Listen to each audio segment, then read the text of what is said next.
I had a really good campsite last night. It's located about 220 kilometres from Lyndhurst. So if you're coming in from the South Australian side, that campsite I would recommend, sort of approximately halfway along, and it's tucked away, you're sheltered. And what was really fortunate is there was a pool of water from the rain last week. I don't think it's a spring or anything like that. A pool of water from the rain last week, and it attracted all the bird life. So all the corellas, there was an eagle there this morning, pigeons.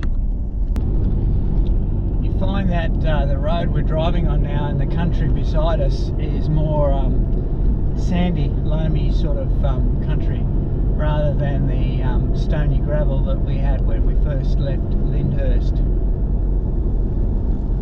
I actually prefer driving on this than the stony gravel. Now I drive fairly slowly. The speed that I'm doing along this track is about 70 to 75 kilometres an hour. And then there'll be times I slow down, but generally speaking 70 to 75 kilometres an hour. I'm wearing Toyo all-terrain tyres on this vehicle, and I've got them at around about 33 PSI. Well, it's 155 kilometres to Innaminka. So that's where we're heading. It's 8:30 in the morning, and the outside temperature now is 20 degrees, which is very pleasant. A few road trains use the STRZELECKI, and here's one coming now, and you can see the amount of dust. So I'm just going to pull over and let him pass.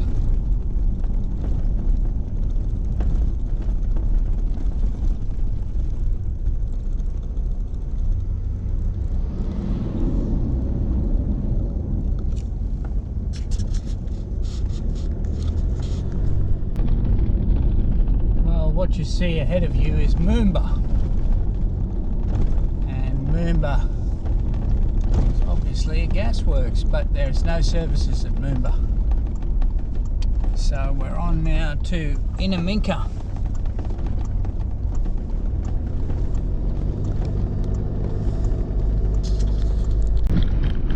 Well, so far on the STRZELECKI, the worst section of track would have to be from Moomba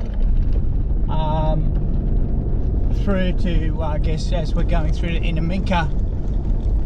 Very corrugated, and probably because it gets a fair bit of traffic from the trucks, etc., from Moomba.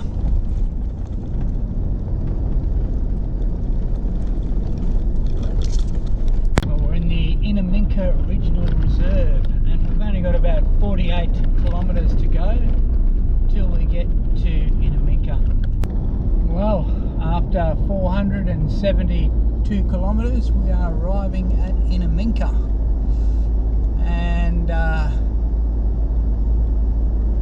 for those of you who are concerned about fuel, certainly I didn't need it. I didn't need the extra tank. In fact, even the car's fuel tank would have been plenty for me to get across the STRZELECKI. We're not quite finished yet, but we will be shortly. Anyway, this is Innaminka, first surveyed in 1890.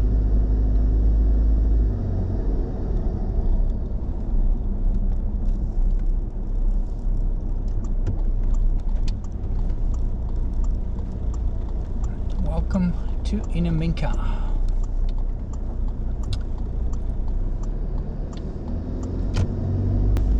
As you would expect, there's not a lot here.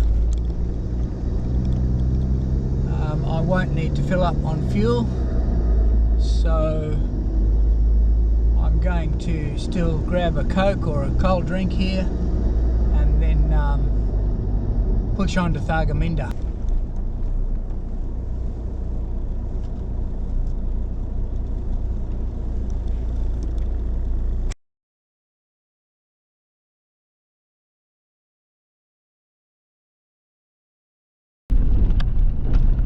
understand Burke's grave is 4 kilometres along here, so I have to come in and have a look at that.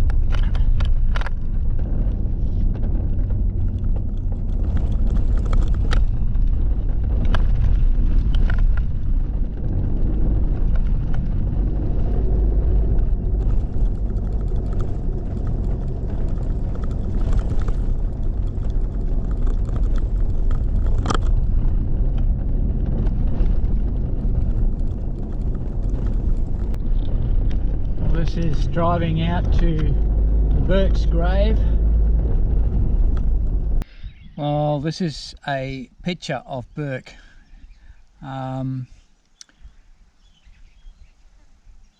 Burke was, they say here, a flawed leader and ill-equipped to lead an ambitious expedition.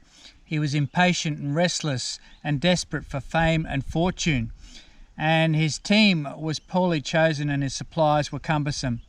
He was racing against South Australia's John MacDonald Stewart to become the first man to cross the continent. And in his haste, Burke chose Wills, King and Grey to accompany him on the final push to the north coast of Australia. In that push, only King survived. Despite its tragic ending, the trek made by the 4 explorers from Melbourne to the Gulf of Carpentaria and back to here was an amazing feat of endurance. The irony of the expedition's failure is that it led to a significant geographic discoveries by search parties that were sent to rescue the explorers.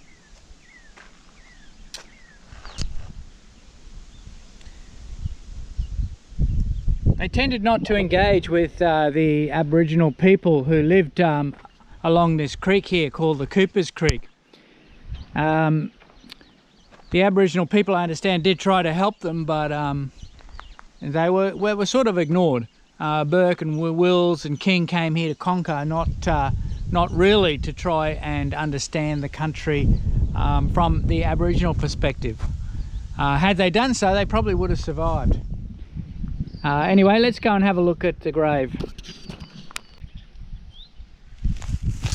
Looking up Cooper's Creek, big river gums on this side.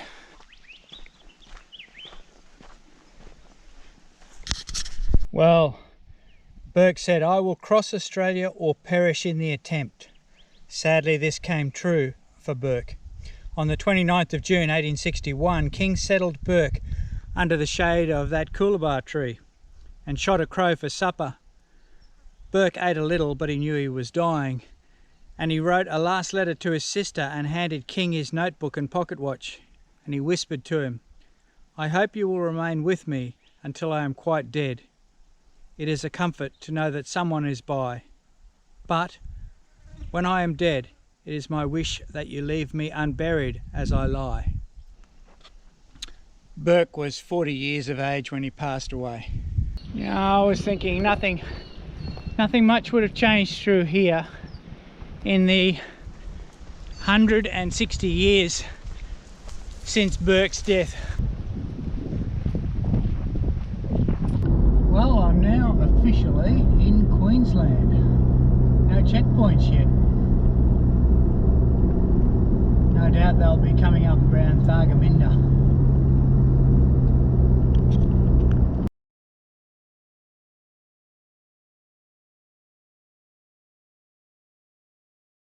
Road out to the dig tree, and the dig tree is obviously on the Queensland side, and Burke's grave is on the South Australian side. Well, here we are at the Burke and Wills dig tree after 70 odd k's from the gravesite of Burke. So they pitched camp here in December 1860, and the dig tree was already over 100 years old. They became living message boards, although the blazes have grown over it in the years since then. So in December 1860, the Burke and Wills expedition pitched camp right here on the bank of the Cooper Creek, and they called it Camp 65. And here's a picture of the various people: Gray, King, Wills and Burke.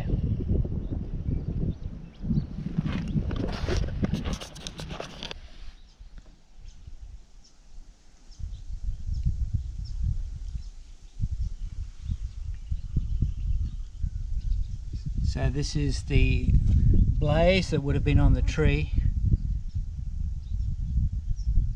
December 6, 60, April 21st, 61.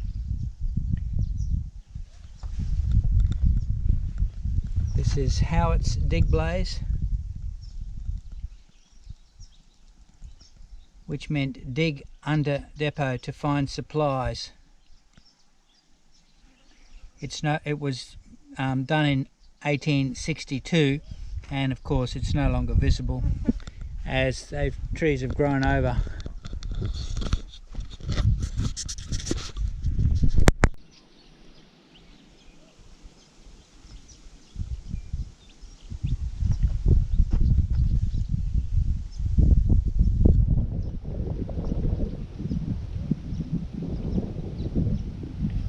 So this is actually the real dig tree. It's a beautiful spot to have a camp here. I can understand why they would.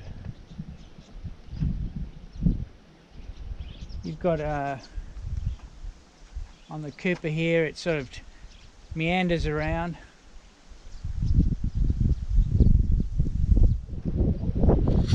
Nice shady trees. So in 1898, photographer John Dick and his wife Minnie decided to carve a memorial to Burke on the dig tree. They actually carved into this one, which is a coolabah tree 30 metres away from the dig tree.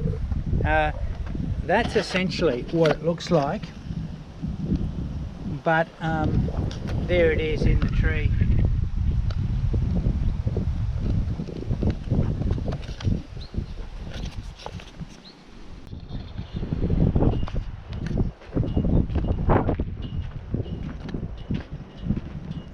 Well, it says adventure starts here, and we're at the dig site. The Australian flag is flying. Being now in Queensland, I think it's probably an appropriate time to bring now to an end the series Solo Touring Australia. If you've been watching and keeping up with me, I'd like to thank you very much for following. I hope that it's in this time of COVID that maybe it's whetted your appetite to do a little bit of adventure travel, or maybe it's just given you the opportunity to sit in your lounge and take it comfortably with me and follow me on my trip. What's it been like for me? Well, for me it's been cathartic.